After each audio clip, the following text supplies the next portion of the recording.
অতিবৃষ্টি ও উজান থেকে নেমে আসা পাহাড়ি ঢলে ফেনীর বিভিন্ন নদ নদীর পানি বিপদসীমার উপর দিয়ে প্রবাহিত হচ্ছে। মোট 15টি পয়েন্টে বাঁধ ভেঙে আশেপাশের 25 থেকে 30টি গ্রাম প্লাবিত হয়েছে।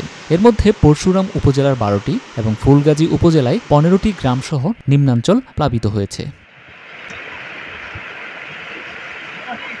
পাহাড়ি ঢলে বন্যা আক্রান্ত পরশুরামের লোকজন ভয়ে ও আতঙ্কে দিন কাটাচ্ছে। তারা গত বছরের মতো আবারও বন্যার আশঙ্কা করছে। এদিকে ভারতের উজানের পাহাড়ি ঢলে মানুষের ঘরবাড়ি, পুকুর, রাস্তাঘাট তলিয়ে গেছে। অন্যদিকে ফেনী পরশুরাম সড়ক পানিতে তলিয়ে যাওয়ায় স্বাভাবিক যান চলাচল বন্ধ রয়েছে। আমরা তো ডরে ভয়ে শেষ ওলা মাইনা লইছি তার আর কি করব। আমরা সবাই চলে গেছি আশ্রয় কেন্দ্র, আমরা যাইবার প্রস্তুতি আছে, বেগুনে কিচ্ছু নাই, আমরা সবাই গেছো আর আমরা 2-4-10 গিরি যা আছে আমরা আবার যাবো কই, আমরা কিছু আমরা তো এতার করছি, আমরা তো থাকবার মতো কোনো ক্যাপাসিটি নেই, সবাই যাবো কই। জলের পানি বাইকের সব ডুবালেছে, থাকতাম না। এখন আই স্কুলের ভিতরে আশ্রয় কেন্দ্রে আমরা অথরিটি এখানে 20 ফ্যামিলি। জেলা প্রশাসন জানিয়েছে, দুর্যোগের মুহূর্তে তথ্য আদান প্রদানের জন্য জেলা কন্ট্রোল রুম খোলা হয়েছে।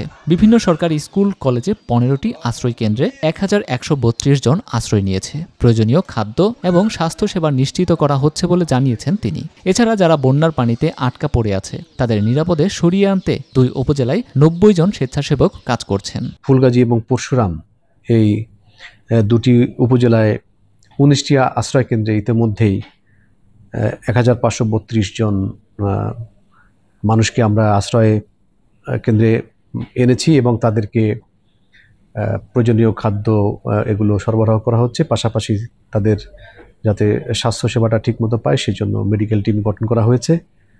আর পাশাপাশি অন্যান্য এলাকায় যে সকল মানুষজন যারা এখনো আসতে পারেননি, যদি এরকম প্রয়োজন হয় তো সেক্ষেত্রে তাদেরকে আমরা আশ্রয় কেন্দ্রে আনার ব্যবস্থা করছি। এ লক্ষ্যে উপজেলা প্রশাসনকে সহযোগিতা করার জন্য স্থানীয় যারা গণ্যমান্য ব্যক্তি আছেন তারা থেকে শুরু করে বিভিন্ন শ্রেণী পেশার মানুষ এবং 60 জন ট্রেন্ড স্বেচ্ছাসেবক নিয়োজিত আছেন, তারা সার্বক্ষণিক কাজ করছেন। অপরদিকে অতিবৃষ্টির ফলে ফেনী শহরের বিভিন্ন এলাকা পানির নিচে চলে যায়। আজ বুধবার সকাল থেকে শহরের শহীদ শহীদুল্লাহ কায়সার সড়ক, একাডেমি রোড, সদর হাসপাতাল মোড় থেকে পানি কমে গেলেও বিভিন্ন পাড়া ও রাস্তায় ঘরবাড়ি, দোকানপাটে পানি ঢুকে জনদুর্ভোগ চরমে পৌঁছেছে।